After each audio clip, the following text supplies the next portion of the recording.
Recording is in progress. Okay, I want to talk to you about for sale by owners. And really, this class is an older class.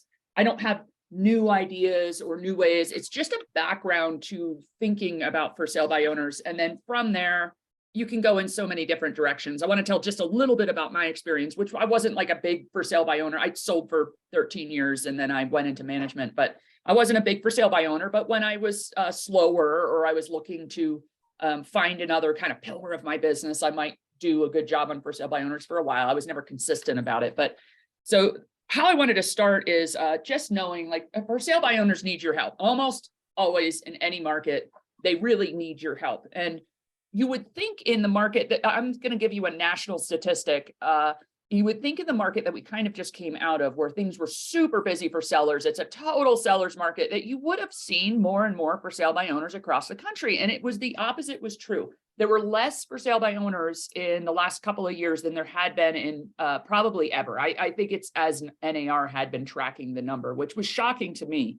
But it's very complicated. And no matter what state you're in, there's just a lot of forms, there's a lot of things, and a lot of people get into it because they don't know what we do. It's not a bunch of very savvy people who are all attorneys. And although there are some of those too, it's mostly people who just are trying to save a lot of money and they don't really know what a real estate agent does, except for put the sign in the yard, because we have a problem when we do our jobs well, that sometimes we aren't communicating all the little steps that go on and everything that's involved in it. So they try to put the sign in the yard, and they could, when you think about it, there's a lot of ways that they can sort of lose their shirts. It's not just the price of the home, but possible litigation later, like all the scary kind of things that come up in our world once in a while. You want to just like think from a mindset. For me, it's always a mindset of how can I help people today? And so if you have that good mindset about it, whether you're just making a new friend, getting to know people, or you're actually going to get the business,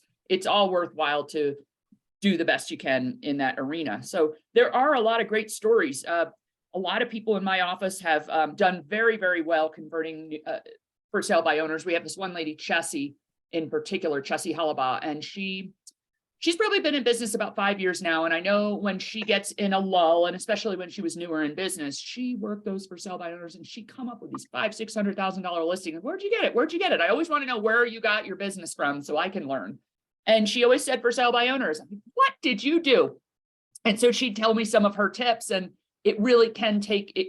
It can be a really large part of your business if you choose to go in that direction. But even for me, who tried like a little bit, right? I'd still get lucky and get them every once in a while because I was always a resource for people. And I just wanted to kind of know the inventory a little bit. So I was always going to see the different properties that were out there because I wanted to know, because I had a lot of buyers. I tended to work with a lot of buyers, especially in my first, let's say, 10 years in real estate. And thus was the market at the time. And I'd get lucky once in a while, and it wasn't a lot of my work in order to get a listing. So you just have to be consistent and get better at what you do. So I'm going to be reading these things instead of showing you them on the screen because it's not any more interesting if you see a handout with a lot of words on it. There's no big pictures. But the first one I wanted to read was about 8 reasons that for sale by owners need you. So to get you prepared, you can sell your house for a lot more money. It's been the case. I've been in business 20 years, and it's been the case since 2001 that every time NAR, they have a new statistic every year about how much for sale by owners average home sale is versus the national average. And it has never been the same thing. And I'm a real statistics person. And I always think like, well, is that because maybe it tends to be the lower income homes that are doing for sale by owner? That's not the case. It's just because people get into it. They don't know what they're doing.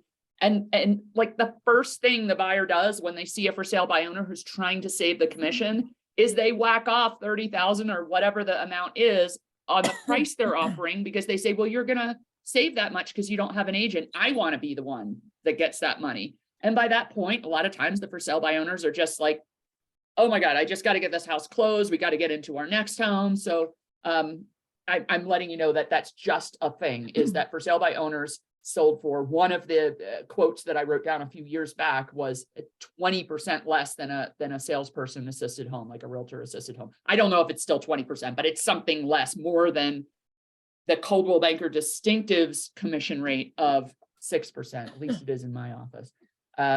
Okay, number two, you understand. Oh, and if you have questions along the way, please just break in. You understand how to complete the many contracts, forms, and disclosure statements required in a real estate transaction. I don't know about you, but in my market, it's probably close to 80 pages of disclosures. And I mean, our contract itself is what? Julie, do you know it's like 24 pages or so for our contract to buy and sell? Yep, she's nodding. And then we have the property disclosure. We have a square footage disclosure. We have source of water if they don't want to do the property disclosure. You have the closing instructions. You have the title work. You have all these things. And yes, if you're for sale by owner, some of them aren't required by the state, but other ones are, and they don't even know how to find these forms. So when you think about how many, if you stacked all that in paper up, it's like inches of paperwork that they have to do. And if you make a mistake, they're legal documents. You don't want to make mistakes on them because one small thing can cost you a lot more money. I know even one I'm dealing with right now, I have an agent that's been in business probably 10 years, and he came in this morning and he's been in business 10 years. So he was doing a contract and he didn't think of having his manager look at it.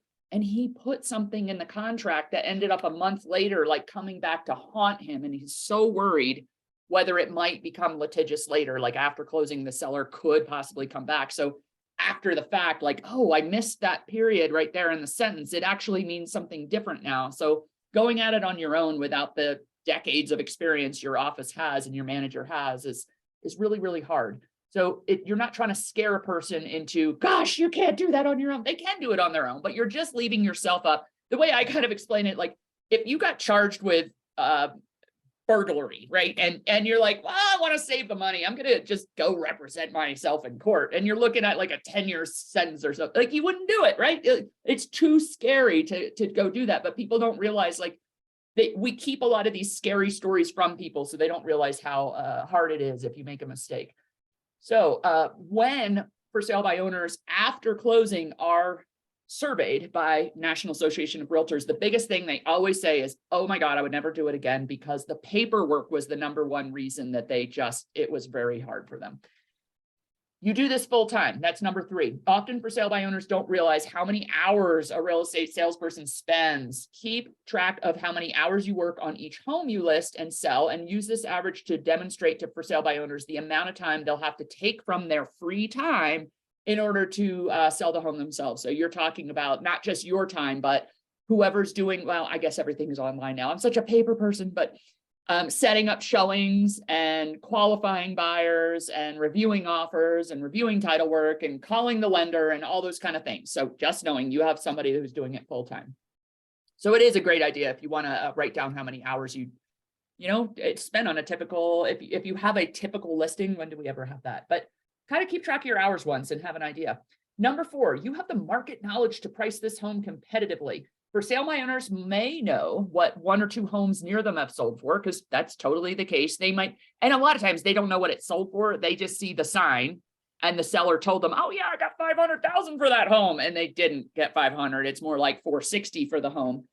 So they might know the real deal on what things have sold for around them, but they don't have the access to the wide number of comps that you have. And the market knowledge, once you have been in business a while, you will have seen the homes in the marketplace where you are listing the home. You're going to be over the years going to see a lot of listings, whether you have a buyer or not. You want to go preview listings. And that way, when it comes 6 months later, somebody calls you and says, I might want to list my home. Could you come over and run some comps for me? And can we talk? You've seen all the comps, you've been in them. So that's not the same thing for a for sale by owner. So you have the market knowledge to adjust the pricing. In some cases, a competitive market analysis of their home is an effective tool to demonstrate the professional value you have. However, don't discuss listing price with them until you have a signed agreement. That's always really hard. What do you think I should sell my home for? And you do all the work and then they're going to go do it themselves. So that's what this class is saying, is like, be really careful of giving away all of your good information, but there's a balance there. And I've asked a lot of agents, what is that balance between, we'll get into it later, but what's that balance between giving it all away for free and trying to not be a jerk about, well, I know I could help this person, but I don't want to help them because I want them to sign on the dotted line. So you just be careful about how much you want to help people, but you don't want to be doing all their work for them and then they just go and sell it themselves. There's kind of a liability to that too. So a third most difficult problem, realtors, the National Association of Realtors has said that for sale by owners have had, so they get done their transaction, they sign the survey and say, oh yeah, the first problem that they had that was the worst was all the paperwork. The third problem they had was the setting the price and trying to figure out what that should be. Number 5, you can be an objective and handle criticism of the home and focus on how well the home suits the buyer. Because think about it, they are like seeing every person walk in their home and they're like so fixated, this person is going to buy my house, but you're much more objective, you're big picture, and you can kind of see how to market it. And also if there's criticism of the home, you can separate yourself from that. You're not, it's got to be so hard. You hear, like, I'm sure some of you have sold homes. I have been lucky not to have to. And somebody comes and critiques the way you designed the house, or, you know, you put the furniture, and it wouldn't be the furniture, but like the paint color or whatever it is. And they're like, oh my God, it's the ugliest thing I've ever seen. It just allows them to take a step back and not to have to listen to people criticize their home, because it happens on every transaction. Number 6, you can assess a buyer's ability to afford the property, just getting buyers qualified, and help the buyer locate the best places to obtain financing where, if you're a for sale by owner, you're saying, I don't know, here's my banker, call them. Often buyers who are often inexperienced ones will rely on the real estate salesperson to help them through a mortgage. Explain to the for sale by owner that you have experience. Oh, and all of these things, I have handouts. So if you want the handouts, just email to me and I'll send them all back to you, so you don't have to take a ton of notes. Explain to the for sale by owner you have the experience in helping buyers locate a lender and select between fixed rate, adjustable rate, whatever, all the different kind of mortgages they have. You're also more experienced in pre-qualifying buyers, so they won't make an offer on the home or even go to see the house until if they can't afford it. Again, the complexity of mortgage financing may convince the for sale by owner to hire you as their expert. Number 7, I love this one. You know how to negotiate and overcome objections. So balancing offers, counter offers, as well as handling many of the contingencies that accompany most real estate transactions can be frightening or frustrating to the for sale by owners.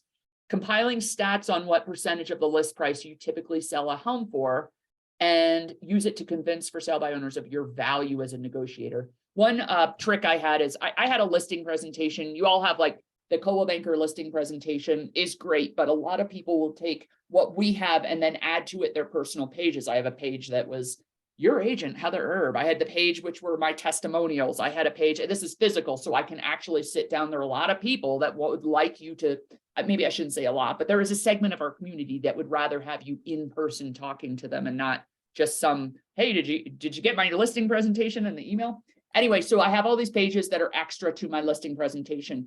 And I would look at the listing presentation before I went to the appointment, obviously, because I'm practicing, but I would take out the pages that didn't have to do with that person. Now, one of those pages was about why you might not want to be a for sale by owner. So I was taking all this information I'm telling you now and whittling it down into a few points so that I could talk to them through it. I'm not sitting there saying, oh, read this page.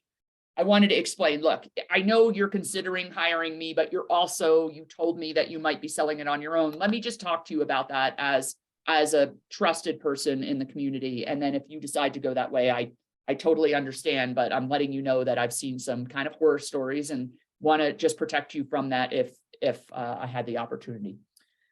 Number 8, you can get the transaction closed. Many for sale by owners think that, wow, how many times do you hear people on the street? Like, I'll hear my neighbor say, I sold my home. And I go, oh my God, that's so awesome. Where do you live now? And they go, oh no, we just got it under contract. Like, they have this feeling that you've got a signed contract. You're good. Like, the money's in the bank. So they think that once the purchase contract is signed, their work is over, but you know better. That's just the first step. Develop a list of the tasks that must be completed before closing, including the home inspection. For us, it's radon. Some of you, it might be termites, title insurance, building permits, so forth. Once again, sellers may decide they need professional help once they see what it takes to get the deal completed. And again, I tried different things. I was fairly young when I got into real estate, and I was like, oh, I'm just going to send them this long list of all the things we do so that they feel really overwhelmed and they come to me. And I was like, as I got more into, I'm kind of into ninja selling and just trying to like serve people. I didn't want to do it from a place of fear. I don't want them to call me out of fear. I want them to call me because they think like, wow, that's a lot of stuff. Like, thanks, Heather, for telling me. You're not trying to scare me into working with you. You're actually trying to help me out. So to each their own, but those are the main objections. Now, after that, break in if you have any questions. And otherwise, what I'd like to go on to is responding to their objections. Okay. And then we'll get into like a process by which you could reach out to people. So if no questions, okay. So responding to for sale by owner objections.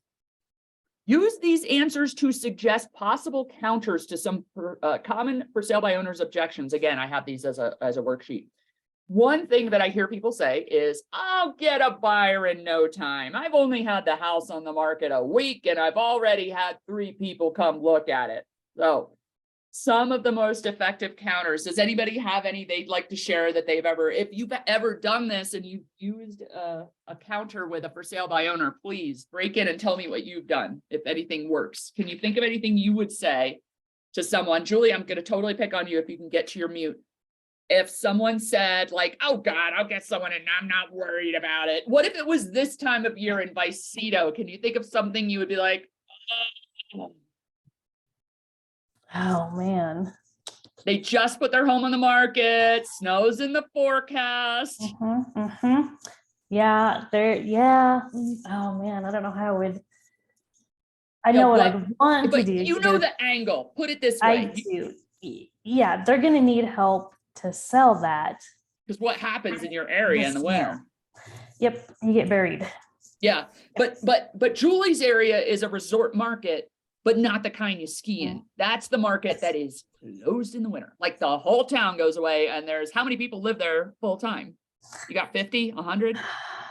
No, we have more than that. More than that. Yeah, we've got more than that, but it's cut at least in half, if not 3/4 leave in the wintertime. Kind of like a beach town. It's very similar to a beach town where people go away and, you know, after hunting season's over.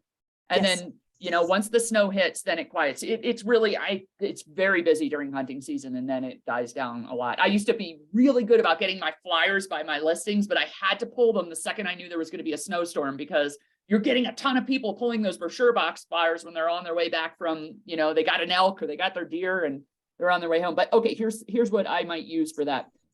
That's so great. You got a lot of interest, but could I come over and preview the property? I might have a buyer who's interested. That's one thing people say. So I did that all the time is if I ever saw a for sale by owner in my area of expertise, like I did this Lemon Reservoir area, or I did like rural Durango in a certain area, absolutely, whether I was looking to get a listing or not, I needed to see that home. I wanted to know what it looked like inside so that when it sold, even if I didn't have a buyer, I could use it as a comp and say, yeah, they ended up selling it for this, but you know, it was a really nice home inside. So that would work with anybody. But another counter, which would just be for this person, would be how many of those people have actually come back a second time? One of the problems with showing his house is you get a lot of browsers who just like to see other people's homes. It's like in an open house. They just want to come by and check out the house. But if you're not asking for pre-qualifications because you're just a for sale by owner, a lot of times those people aren't serious buyers anyway. Another one is, you know, they got three people looking and it's been 1 week. Did you have anyone who made an offer? Often prospective buyers find they can't really afford the homes they find appealing in the ads or on Zillow now. As a real estate professional, I always try to pre-qualify buyers first. So I'm not wasting an owner's time showing buyers houses they can't afford. Does those sound like they would work? One of those would probably work for you. So here's another one. Oh, this is the one I hear all the time. I can't hire a real estate professional. I can't hire a realtor. I need every penny from this sale to put towards my new house. I can't afford to pay the commission. Okay. Here, does anybody have a comeback for that? This is the thing with when we had a bad market. Okay, the last 2 years, like scratch them off. They're never happening again in your real estate career. But in a traditional market, you're going to get a lot of people like, because in the last 2 years, what would happen? A seller goes, I got to make 800 for that house. And you're like, oh, okay, I'll put 800 on it. Whoa, look, there's an offer. Like that's just not a normal real estate market. In a normal real estate market, a seller might say, I know you told me 400 for my house, but I have to make 425 because that's what I need for this other home I want to buy. But you have to, like, I understand where that comes from, but you have to be able to help manipulate or talk to them about, just because you want this for something, it doesn't make it worth that. If you have to get that out of it, don't put your house on the market now. Wait for the prices to go up, and it probably eventually in a few years it will be worth that much. But you can't magically make a house worth more because you have to get that out of it. Oh, my mortgage is this, so I have to have this to get out of it. There were many years where most of my sellers had to bring money to closing because that was the reality. If you need 400 to get out of your house, it doesn't make your house worth more than 350 because that's what that's what it was worth, right? So when someone's saying I need the extra money out of that house, remember that part of that is about their dream, what they want to do, but it's not reality. So be able to take a step back and be able to process that and help them with that without being insulting. Oh, your house is never going to get 425. Here's some actual counters. I know that it's important to you to have the biggest down payment possible, but an NAR survey, I know this is kind of geeky, but an NAR survey found that people who sell their homes through a real estate professional sell their homes for a lot less, like 15% less. You should get the new number. Don't just go off what I'm saying. I don't know what it is now, but at the time it was 15% less that someone would get for sale by owner home on a national average than it would be if they had a real estate professional working with them. So if they're trying to save, let's say in our office, it is 6% commission, but they're going to make 15% less on the sale, it doesn't work out. The math doesn't work out. So even if I charge a 6% commission, you are probably going to come out ahead. Done. Okay. Often the buyer who wants to sell the house most will be willing to pay the highest price. Let me say that right. Often the buyer who wants the house most will be willing to pay the highest price because we at Distinctive Properties advertise so many homes every week. You could use our whole company average, find out how many homes a week we average in 2022 selling. We probably get a call from just about every buyer in the market. If more than one buyer gets interested in your home, you could get a better price. So just say we create an excitement in the market. I'm going to do professional photos. I'm going to put it in I'm going to get a marketing package and I'm going to put it on all these different portals. And every single buyer that's out there is going to know about your home. If you're just using this one website, just Zillow or just whatever, and you have a sign in the yard, it's not going to get to as many people and you're not going to be able to create the excitement that a realtor can do. Here's another, and this one is so true. I don't like the script, but this is what I used to say is because this is my experience. You know, buyers understand real estate commissions too. Any buyer that purchases from an owner will automatically assume they can discount your price by the amount of the commission. The only person who gains if you sell your house directly is the buyer. All the time. Happens so many times. There are times that I would see them say, well, if you're saving 6%, I want 3% saved on my end. But usually they just come in hard and knock 6% off. So here's another one. Objection. And again, please break in. I talk real fast.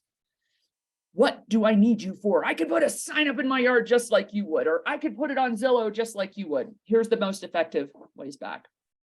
Can anyone think of one themselves? It's true your sign will attract buyers, but many of them won't be able to afford your home. When I get a call from my advertising, I can pre-qual that buyer before showing the house and steer. Oh, you don't want to use the word steer because steer is like illegal and point them towards a home that fits their financial abilities. So that's a good one. Yeah, it's all about I don't know of any for sale by owners that know how to pre-qualify a buyer. And another one is when you advertise your own home, you have an inventory of one. We currently have 150 listings, whatever your office has. We have a lot of listings within our office. So every call I get from a buyer or any of the agents get from buyers in my office, they might be looking for a certain home and then the realtor can tell them, oh, I don't know if that's going to fit you, but no, I know this other house over here because we have this large inventory. So if you get 10 calls from a yard sign, you might have 5 people that could possibly buy your house. Whereas if I get 10 calls from the houses I have listed or our office has listed, I might have 30 people that could possibly be looking at your home. Make something up that's kind of about that. Like you have a lot of listings in your, a lot of realtors. We have 50, wait, let me see. If I take out the Mancus and Silverton people, I probably have like 56 people in my office, 55 people in my Durango office. So we have a Durango listing. All the Durango agents in my office are going to hear about it like the second it's going to hit the market. Okay, last objection. If I list my property, it will be with my friend. How many times do you get that? So my buddy, my brother-in-law in Denver is going to list my house. They're going to get it on the MLS for me. Or my aunt in Ohio is going to help me out with this. And they're going to help me like figure out what to do. Here's some good counters.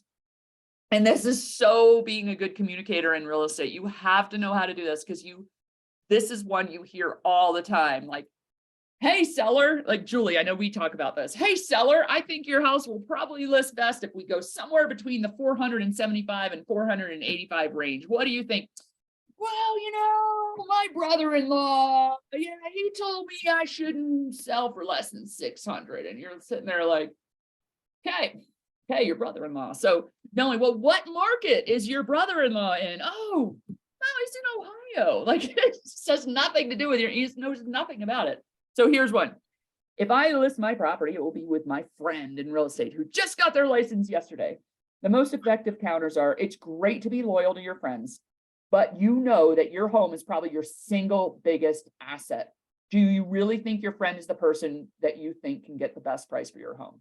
Or you can always use, what I used to say is, there's so many times that when you get angry that you don't want to be yelling at your friend. I don't want them yelling at you guys either, but there are a lot of people get angry at things and they're upset and it can ruin a relationship. I have definitely learned over the years to not work with my closest friends because I'd rather get the referral and refer them to a place that's really going to help them. And I can always say, hey, I'm around for questions if you have them, but having that emotional, it just is hard to work with friends. So you can kind of go for that angle too. But here's another one. Yes, this is kind of going there.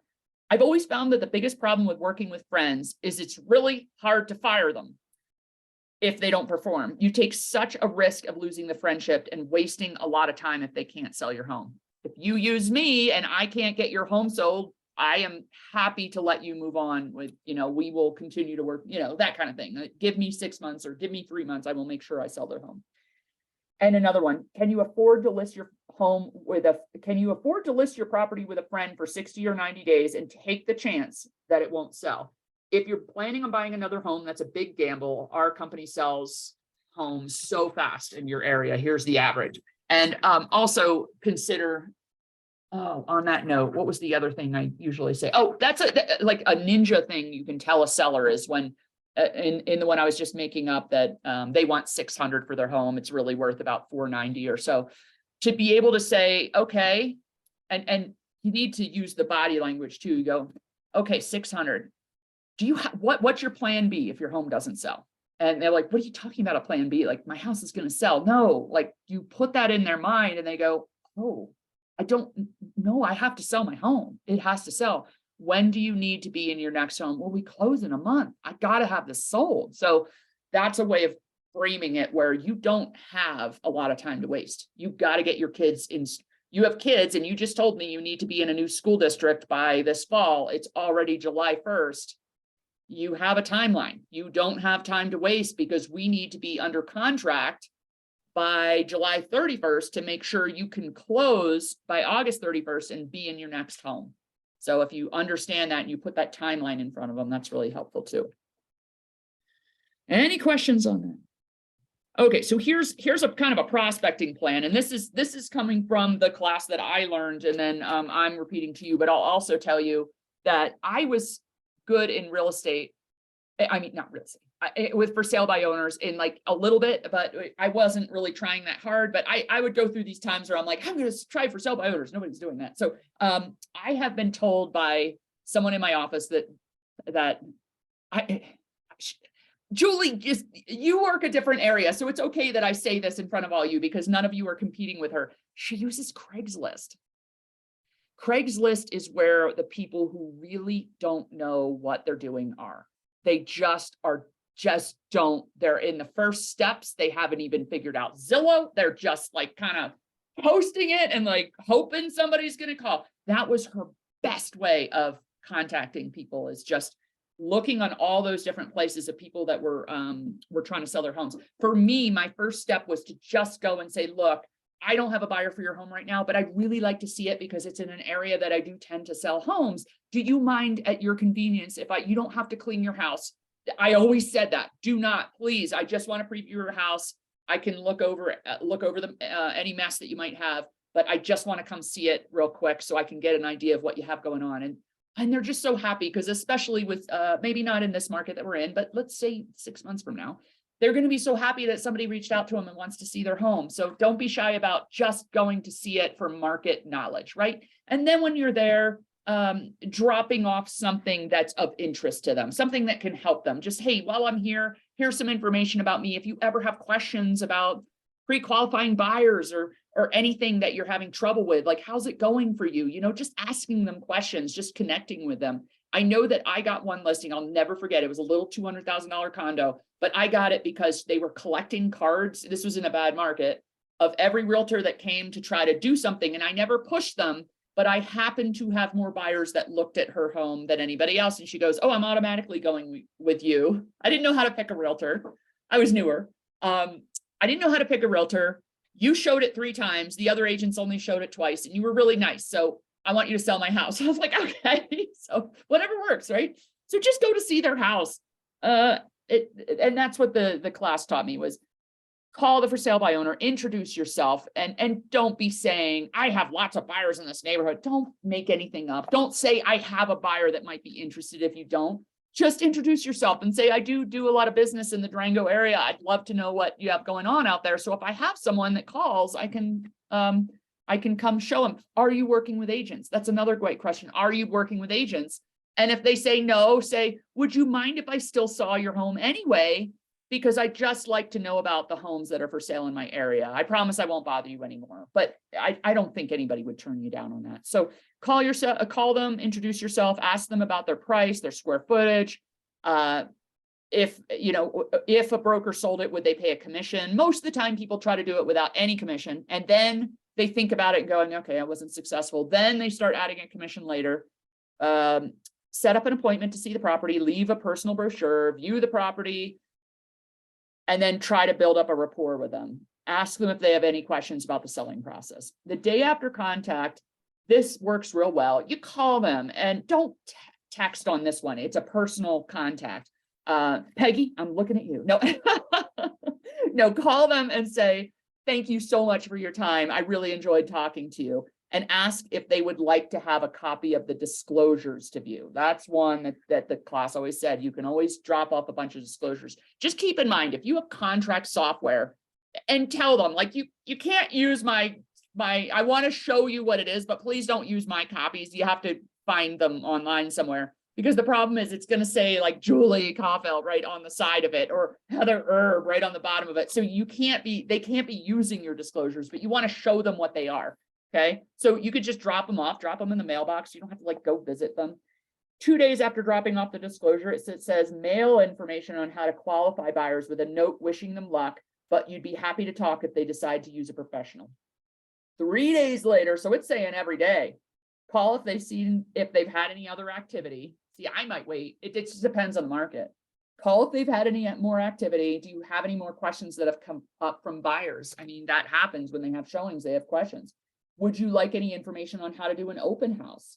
Or another handout that you have? This is back in the time when there were a lot of like handouts. You could always print something for them, or you could just say, hey, do you want have my email? I saw this article the other day and I thought you might be interested. Just find something that you can send to them. And this is saying, 1, 2, 3 days. This is the next day. You send them information about your office and why you would want to list with Coldwell Banker.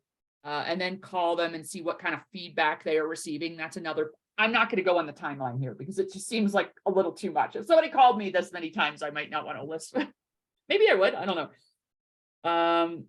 Call to see how they're doing, what kind of feedback they're receiving, and ask again, is there anything I can do for you right now? So just keep in touch. That's really the name of the game. You want to just keep in touch with people.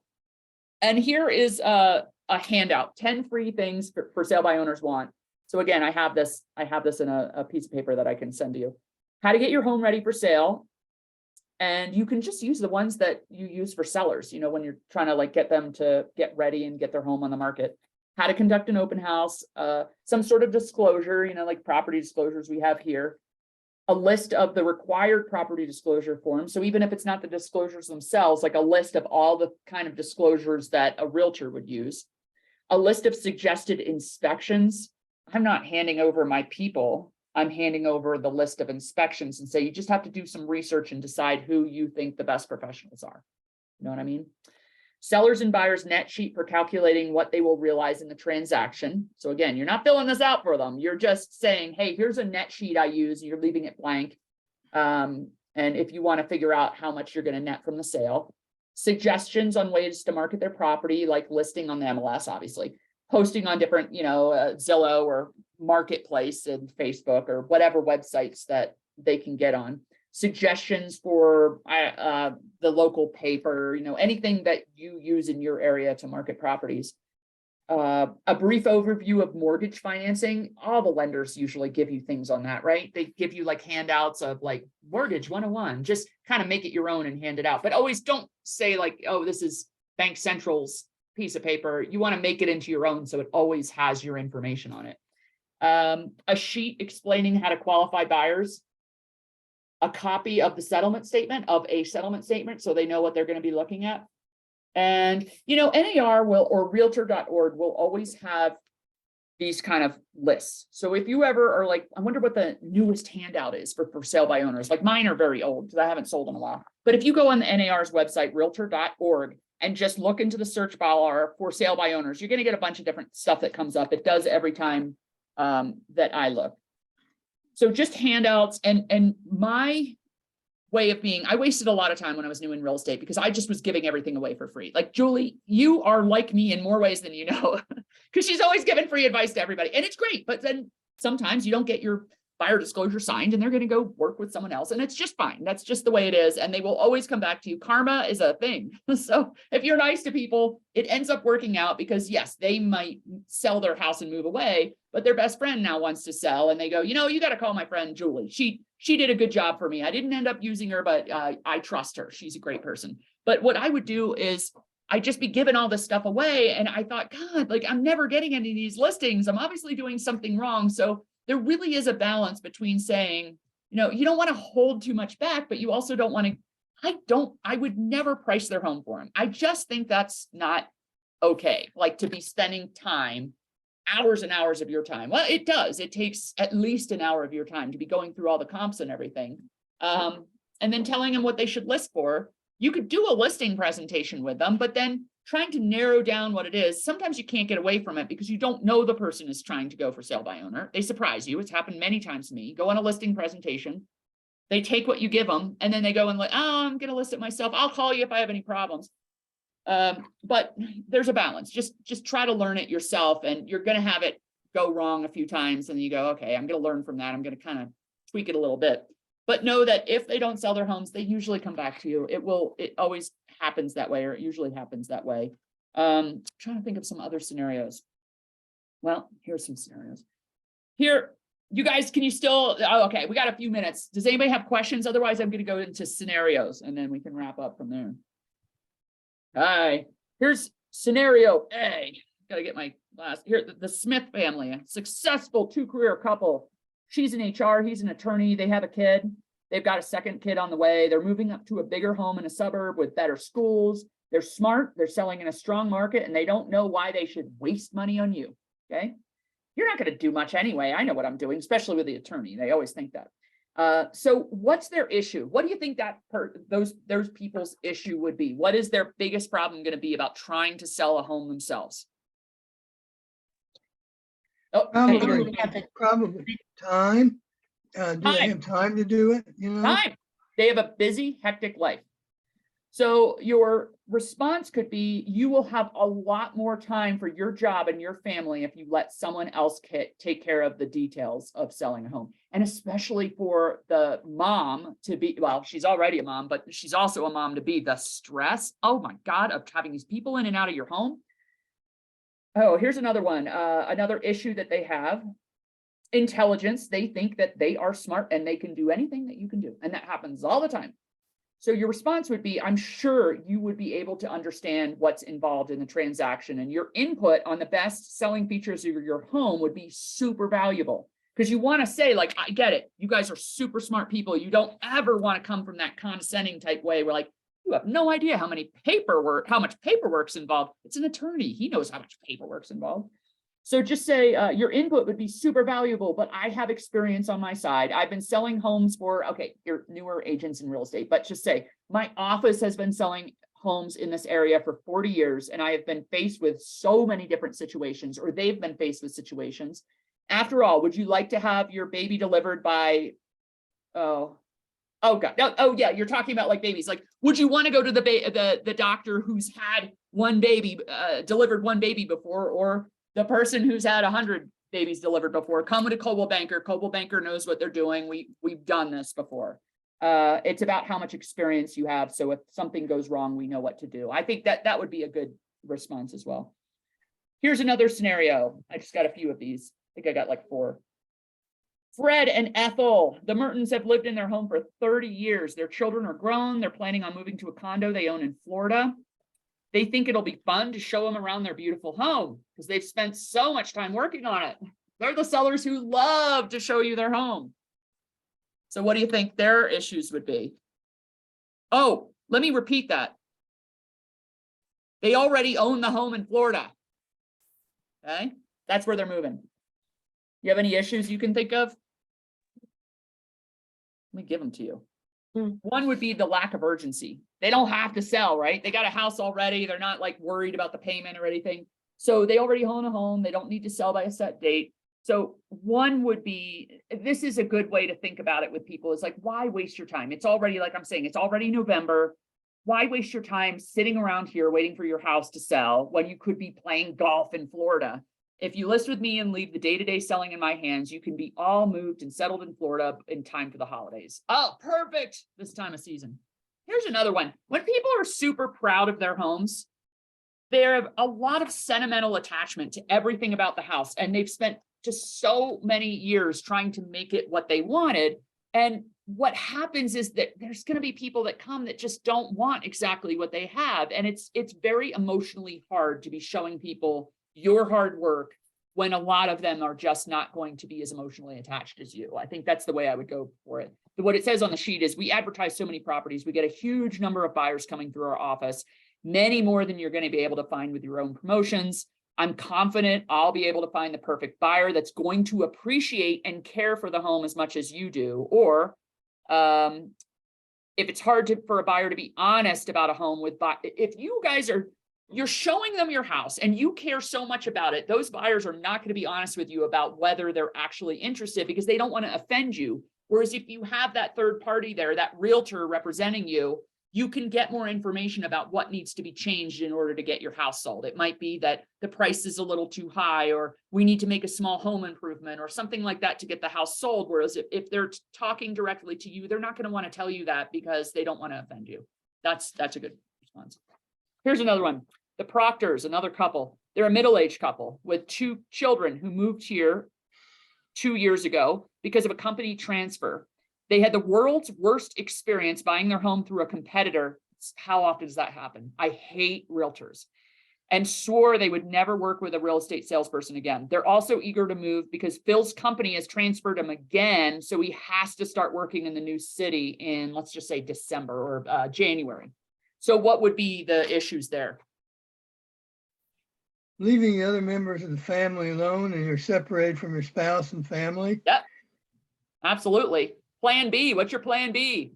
Who's staying home while your house is trying to sell, especially if you have to do a for sale by owner and he's already gone and you're going to like go qualify those buyers and you're going to figure all this stuff out by yourself. It just doesn't seem reasonable. How much time do you have? When do you need to be out? Put it in a timeline for them so they understand.